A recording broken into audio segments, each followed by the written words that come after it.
Kebetulan pas kejadian tersebut terdengar suara azan subuh, gengs. Jadi ini situasinya kontras banget ya antara pembunuhan sama azan subuh. Nah, karena dengar suara azan itu, si Najib nih nyuruh si Chani untuk berdoa terakhir kalinya, gengs. Hai everything, thank you udah ngeklik video ini dan selamat datang di Mr. Things. Apa kabar dunia? Awak lah, betul.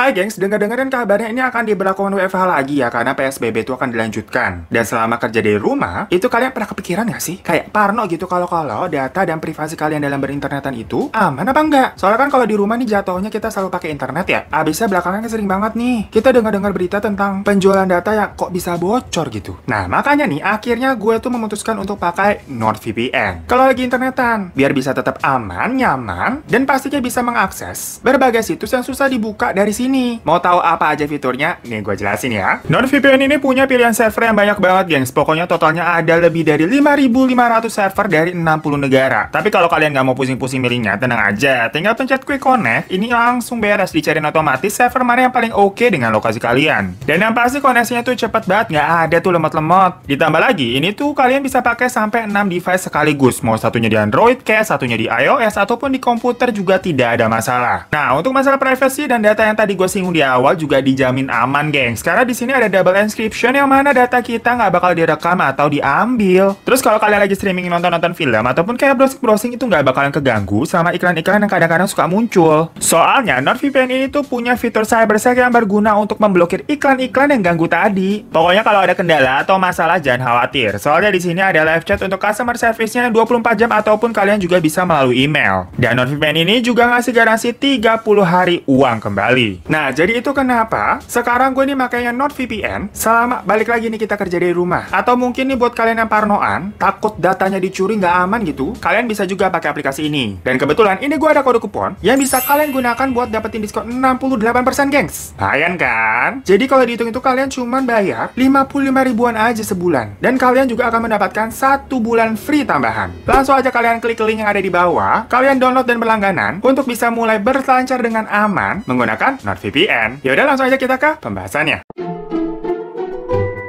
Hai semuanya, selamat datang. Gimana, di tempat kalian ini sedang mengalami PSBB juga nggak? Kalau di Jakarta kan udah efektif tuh, dari hari Senin. Nah, mungkin kalian ini ada yang di luar Jakarta, apakah sama? Mau tahu dong? Komen di bawah. Ya walaupun itu penuh pro dan kontra, namun setidaknya mungkin PSBB kali ini bisa mengurangi kita tuh dari kejadian-kejadian yang bisa dibilang apa ya, amit-amit gitu ya. Misalkan lagi pergi belanja, terus ternyata dompet kalian dicuri, dicompet orang. Atau lagi di jalan nyerempet, atau ketabrak gitu, amit-amit, dan sampai ya. Jadi kalau kita di rumah aja nih, kan resikonya juga tambah kecil. Tapi sih memang katanya, segala sesuatu yang terjadi tuh, yang mau konteksnya juga bikin nyesel, itu semuanya takdir. Ya mau dikata apa lagi gitu kalau udah takdir? Nah, kejadian naas, yang mungkin bisa dibilang takdir juga nih, dan menjadi salah satu peristiwa tersadis di Malaysia, ini dialami sama satu keluarga di sana, gengs. Kejadiannya tuh bener-bener seperti film banget, padahal nih pelakunya udah tatap-tatapan sama polisi, tapi nggak ketangkep. Nah, jadi ceritanya, di sini ada seorang wanita bernama Chani, yang mempunyai nama lengkap, Chani Ong Lai Kian, yang lahir pada tanggal 18 Juli 1974. Dia lahir dari pasangan Ong Bejeng dan Perli Ong. Dia juga memiliki satu kakak perempuan bernama Elsie Ong. Nah, dari kecil nih, Chani tinggal di Malaysia. Tapi pada tahun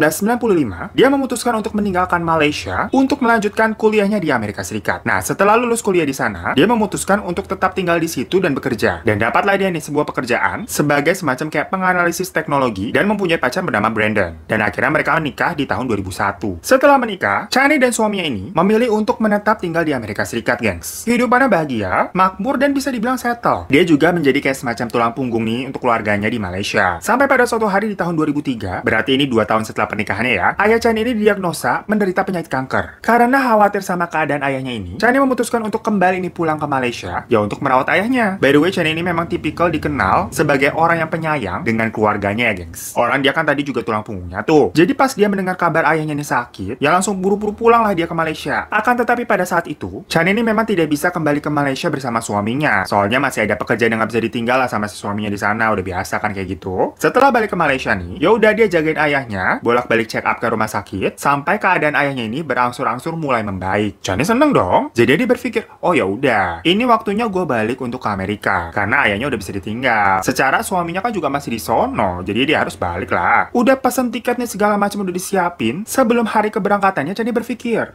bikin syukuran sekaligus kayak farewell party. Makan-makan aja sama keluarga, sama teman-teman deket. Hitung-hitung ngerayain ayahnya nih kondisi yang sudah semakin membaik, dan dia juga akan balik ke Amerika yang nggak tahu pulang ke Malaysia lagi kapan. Akhirnya pesta syukuran itu tuh diadakan pas banget di malam sebelum Chani ini besoknya harusnya udah terbang ke Amerika. Nah, di pesta itu, ya Chani ini cuma ngundang teman-teman deket aja sama keluarganya di sebuah restoran bernama Monde di daerah Kuala Lumpur. Pada saat itu, Chani, ibunya sama kakaknya itu ceritanya telat datang, gengs. Kelamaan dandan mungkin di rumah. Namun gara-gara hal tersebut, pas sampai tempat parkiran nih, mereka buru-buru aja udah nyari tempat parkir yang asal, yang penting dapet lah. Namun, pada saat itu di tempat parkir, entah kenapa emang nih feeling ibunya udah nggak enak. Kok gelap banget tempat parkirnya, bukan karena takut hantu ya, tapi kayak rawan kejahatan kan takutnya jadinya. Ya modelan tempat-tempat parkir yang gelap dan sepi buat pacaran anak ABG biar gak ketahuan satpam. Namun ya karena udah telat tadi kan, buru-buru, yang mana yang punya acara kan si Chani tuh. Ya udah mereka nggak begitu peduli lah, dan langsung bergegas ke restoran yang dituju. Nah pas sudah mau masuk lift nih, Chani baru sadar kalau ternyata dia lupa untuk bawa karcis parkirnya, alias ketinggalan di dalam mobil. Jadi maksudnya kalau di sana tuh sistem pembayaran karcis parkir itu tuh bukan kayak di sini yang langsung bayar ke tempat pas kita mau keluar ada gardunya gitu, nggak gitu. Namun karcis parkirnya tuh harus kayak di scan, di ada mesin di dalam gedung, terus bayarnya di situ. Ya kalau di sini kayak bayar pakai OVO lah. Nah habis itu Chani tapi mikir, ya udahlah nanti aja diambilnya pas emang udah mau pulang, nanti bisa sempat mampir ke mobil dulu kan. Jadilah mereka bergegas aja langsung ke restoran. Udah muncul tuh ketemu sama temen-temennya. Hahaha hihi, di sana semua tampak bahagia. Pokoknya nggak ada masalah lah, sukses pestanya. Sampai waktu akhirnya sudah semakin malam, si ibu nih ngerasa udah kecapean. Ya maklum udah tua, udah umur, cepat ngantuknya jadinya. Jadi ibunya nih ngomong, udah yuk pulang aja. Nah tapi kan tadi karcis parkirnya ketinggalan di dalam mobil tuh. Jadi si Chani ini ngambil dulu ke bawah ke mobilnya sendirian untuk nanti mau nge-scan di mesin di dalam gedung, baru nanti sama ibu sama kakaknya bareng-bareng ke mobil lagi. Namun sewaktu Chani itu mengambil karcis parkir sendirian ke dalam mobil, ditungguin sama keluarganya. Lah kok kagak muncul-muncul, lama amat ini orang. Sampai udah hampir setengah jam loh gengs. Ditelepon-telepon juga nggak bisa, nggak diangkat. Takut ada apa-apa, akhirnya mereka nih nyusul aja deh turun ke bawah buat nyamperin. Tapi ternyata di parkiran itu mobilnya udah kagak ada, dan si Chaninya juga udah nggak ada. Lah kemana gitu kan, bingung. Maksudnya nggak mungkin banget nih Chaninya misalkan lupa buat ngangkut ibu sama kakaknya terus main pergi begitu aja, nggak serandom itu orangnya gengs. Langsunglah firasat buruk muncul. Akhirnya ibu dan kakaknya Chani ini mencoba lapor ke bagian security gedung dan minta buat ngeliat CCTV biar tahu kemana nih si Chani pergi. Awalnya sih pihak security-nya tuh nggak ngasih rekaman CCTV-nya karena belum di atas jam 12 alasannya. Jadi mungkin belum pergantian kaset lah. Tapi ya di sini mungkin the power of emak-emak dan situasinya memang urgent, akhirnya mereka diberikan izin tuh untuk ngecek CCTV.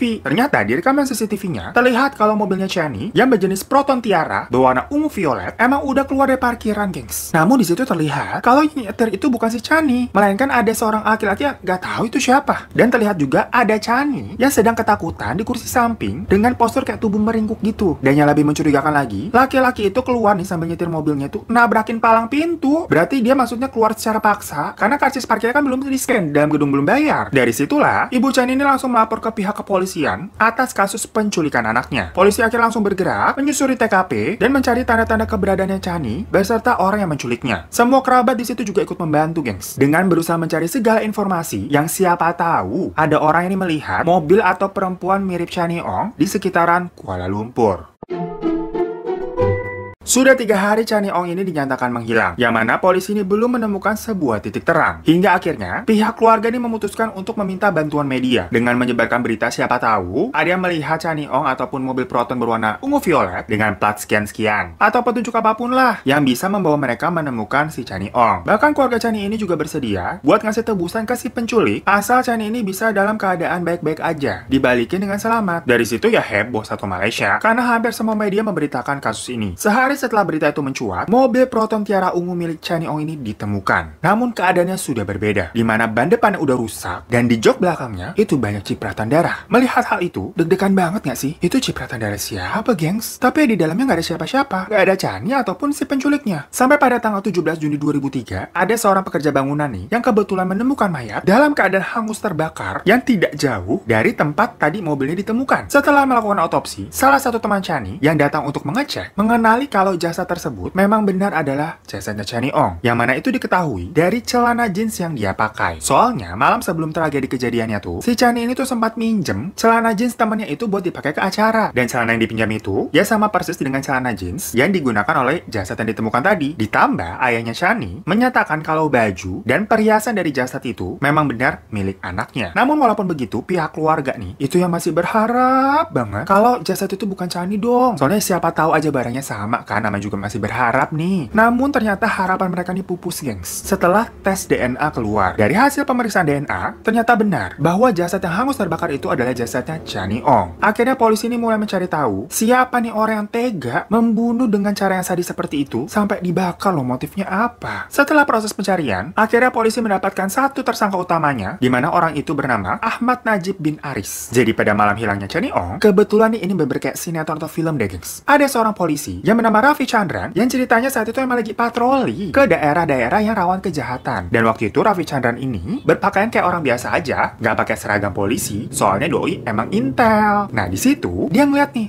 ada mobil Proton yang melipir di jalanan yang sepi. Wah, ngapain tuh, mencurigakan kan? Dia samperin tuh mobil lucu kucuk, diketok kaca mobilnya, tok tok tok tok. Awalnya nggak dibukain pintu tuh ataupun jendelanya sama orang yang di dalam mobil. Tapi setelah ngetok beberapa kali nih, akhirnya dibuka tuh kaca mobilnya. Seret. Nah, Raffi Chandran ini melihat di dalamnya ada laki-laki Melayu yang duduk di kursi supir dan di sebelahnya ada perempuan beretnis Tionghoa yang tampak sedang ketakutan. Awalnya sih tapi si Raffi Chandran ini mengiranya mereka ini menepi karena lagi mau pacaran. Namun anehnya tadi kok perempuannya kelihatannya ketakutan ya. Nah, pas si Raffi Chandran ini nanya-nanya ke si perempuan tersebut, yang selalu jawab malah si prianya. Yang mana pria itu mengaku kalau mereka ini pacaran tapi emang lagi berantem. Dan anehnya tiap kali pas si prianya ini ngomong sama Raffi Chandran, si perempuan di sebelahnya itu kayak ngasih kode minta tolong ke Raffi Chandran tuh dengan kayak gini-gini, gengs. Tapi tiap kali si pria itu nengok ke perempuannya, si perempuan langsung kayak diam gitu, ketakutan, takut ketahuan. Ngelihat kondisi yang janggal begitu, akhirnya Raffi Chandran ini meminta KTP mereka dan ketahuan lah kalau perempuan itu bernama Chani Ong dan laki-laki di sebelahnya bernama Ahmad Najib. Jadi bener kan? Ini tuh udah kayak di film. Ya, gregetan banget gak sih? Udah disamperin intel itu udah hadap-hadapan mukanya. Namun pada malam itu kan kejadiannya itu media belum naikin berita. Jadi Raffi Chandran ini masih belum tahu tentang masalahnya. Di situ ditanya-tanya lagi nih mereka. Dan tetap nih si perempuan atau si Chani Ongnya ini ngasih kode mulu kayak gini, kayak minta tolong. Akhirnya Raffi Chandran ini pun meminta si perempuan untuk keluar dari mobil. Sumpah ini gemes banget gue. Karena pada saat itu, si Ahmad Najib nih langsung ngebentak dan ngelarang si Kenny untuk keluar dari mobil dengan bilang, bisa aja kan nih orang, bukan polisi melainkan orang jahat. Soalnya kan emang Raffi Chandran tuh nggak pakai seragam. Dan mungkin juga Najib nih panik ya. Dia langsung tancap gas dan ngebut buat kabur, gengs. Nah, Raffi Chandran di situ tuh sempat nembak ban mobil bagian depan di sebelah kanan tuh. Soalnya tahu kan ini kabur gitu, nggak bener nih. Cuman mungkin kejadiannya cepet banget ya. Kayak di film-film action, jadinya Ahmad Najib nih bisa kabur udah. Nah, di situ sebenarnya juga para polisi tuh berusaha buat ngejar, tapi akhirnya mereka kehilangan jejak sayangnya, gengs. Dan meskipun kehilangan jejak, ternyata KTP-nya si Ahmad Najib tadi sama Chani Ong itu kan masih dipegang sama Raffi Chandran. Aduh, napas dulu deh gue, ya Allah. Ya udah langsung lah, dicari lah itu si Ahmad Najib sama polisi. Dan pas dicek alamatnya, ternyata alamat yang ditera di KTP itu alamat palsu, alias KTP tembakan. Tapi polisi nggak kehilangan akal, gengs. Dicarilah alamatnya di data keselamatan sosial pekerja, atau kalau di sini kayak jam sostek gitulah. Dan juga di data-data perkawinan. Akhirnya diketahui deh tuh alamat Najib sebenarnya, dan diketahui juga kalau dia ternyata sudah menikah dan mempunyai 2 orang anak. Nah, tapi sebelum itu rumahnya Najib ini dipantau dulu nih. Kira-kira ada Najib nggak di dalam situ? Udah pulang ke rumah belum? Pokoknya di situ akhirnya diketahui juga kalau istrinya Najib nih itu merupakan seorang pramuniaga dan Najibnya sendiri itu bekerja sebagai cleaning service untuk kabin pesawat. Setelah dipantau beberapa hari, ternyata Najib nih nggak pulang-pulang. Dari hari pertama, hari kedua juga nggak pulang tuh, nggak ada di rumah. Namun di hari ketiga, pada tanggal 20 Juni 2003, tepatnya pukul 4 pagi, baru kelihatan tuh Najib turun dari taksi untuk pulang ke rumah. Dan saat itu juga, dia langsung diringkus oleh pihak kepolisian atas tuduhan penculikan dan pembunuhan. Satu kampung langsung pada heboh dong. Lah kok bisa itu Najib ditangkap polisi atas tuduhan pembunuhan pula? Padahal kalau dilihat-lihat nih, mukanya Najib tuh kagak ada tampang-tampang kriminalnya. Dan di situ dia juga nggak pernah berbuat aneh. Orang dia diketahui aktif bertetangga dan juga suka bantu-bantu kalau ada hajatan. Nah, namun meskipun kelihatannya mukanya Najib bukan orang jahat, seorang ahli kriminologi bernama Dr. Kenny Shayu menyatakan bahwa perilakunya Najib itu justru justru malah adalah salah satu perilaku dari para pembunuh yang sering ditemukan. Jadi misalkan kalau ada orang yang kelihatannya baik, ya belum tentu hatinya itu beneran baik. Misalnya kelihatannya ramah, ujung-ujungnya ngomongin kita di belakang. Udah biasa kan, lu gak usah sosokan kaget dah. Nah, pas dibawa ke kantor polisi, Najib dia ngotot kalau dia tuh tidak melakukan kejahatan apapun. Pokoknya dia nggak kooperatif deh, dan hanya mau bicara asalkan yang ngomong tuh sama ketua polisi di sana. Songong banget ya si Najib ya. Emangnya lu siapa? Namun akhirnya ya dikabulin aja itu permintaannya. Diinterogasilah dia sama Abu Bakar Mustafa yang memang kepala kepolisian di sana. Abu Bakar ini sebenarnya juga bingung. Biasanya kalau orang ditangkap tuh kan jadinya panik, terus berusaha membela diri. Tapi ini orang kok tenang aja bawaannya ya. Diinterogasi nih, Najib ini tetap ngotot nggak mau ngaku. Tapi setelah si polisi ini ngeluarin bukti-bukti sampai tes DNA juga, yang mana terdapat ada tetesan darah dan tetesan sperma dari Najib, barulah dari situ si Najib ini mulai kooperatif dan menceritakan apa saja yang dia sudah lakukan. Jadi pada saat itu ceritanya, si Najib ini emang lagi lewat tempat parkiran di mana si Chaniong ini parkir. Terus dia ngelihat itu sosoknya Chaniong, cantik, putih, ramping, dibisikin lah dia sama setan untuk memperkaos si Chani. Akhirnya, sewaktu si Chani lagi ngambil karcis parkir di dalam mobil itu, didorong tuh si Chani ke dalam mobil. Terus dia juga masuk ke dalam mobilnya buat nyetir. Nah di situ si Chani ditodong sama pisau dan Najib buru-buru nyetir, makanya sampai nabrak palang pintu kan tuh. Kebetulan memang juga Najib ini familiar sama daerah situ. Nah selama dalam perjalanan, Najib berhenti di pinggir jalan yang niatnya akan melakukan aksinya ke Chani. Tapi malah ketemu sama polisi Raffi Chandran tadi. Namun setelah berhasil lolos tadi tuh dari Raffi Chandran, Najib berhenti lagi di sebuah tempat sepi dan mulai melancarkan aksi bejatnya. Setelah itu dia pergi lagi nih muter-muter naik mobil, nyari tempat sepi lagi, terus memperkaos Chani lagi. Setelah udah 2 kali tuh, sambil nyetir dia bingung. Nih gimana caranya kalau dia jangan dilaporin ke polisi dan gak ketahuan lah perbuatannya. Akhirnya ditusuk lah itu si Chani di bagian perutnya sampai 2 kali. Lalu tubuh Chani sebenarnya saat itu masih hidup ya, tapi mengeluarkan darah yang banyak. Itu dibawa keluar mobil. Terus si Najib itu ngeliat ada kayak lubang got di sekitaran situ yang akhirnya dijadikanlah lubang itu untuk menyembunyikan Chani. Kebetulan pas kejadian tersebut terdengar suara azan subuh, gengs. Jadi ini situasinya kontras banget ya antara pembunuhan sama azan subuh. Nah karena dengar suara azan itu, si Najib nih nyuruh si Chani untuk berdoa terakhir kalinya, gengs. Dia taruh tuh tangannya si Chani kayak di depan gitu kayak orang sholat. Habis itu dia buang tuh Chani ke lubang, terus ditinggalin. Yang mana Chani ini akhirnya meninggal karena ya kehabisan darah. Seharian ini si Najib tuh bingung bawa mobilnya Chani sambil ketakutan kalau nanti ada orang yang menemukan mayatnya Chani di tempat tadi kan. Akhirnya pas malamnya, Najib balik lagi ke tempat itu sambil bawa bensin untuk ngebakar mayatnya Chani. Dan setelah dibakar, lubang selokan tadi tuh dia tutup sama ban, terus bagian tengahnya kan ban itu bolong. Ditutup semen dia biar nggak ada yang lihat. Pokoknya semuanya untuk menutupi kejahatannya. Kemudian dia ninggalin mobilnya Chani di dekat situ dan dia pulangnya naik taksi. Sekejam itu, gengs, gila banget nih orang. Dan ketika persidangan, Najib dinyatakan bersalah hingga divonis hukuman mati pada tanggal 23 Februari 2005. Dan setelah 11 tahun mendekam di penjara, akhirnya eksekusi mati dilakukan tepatnya pada tanggal 26 September 2016.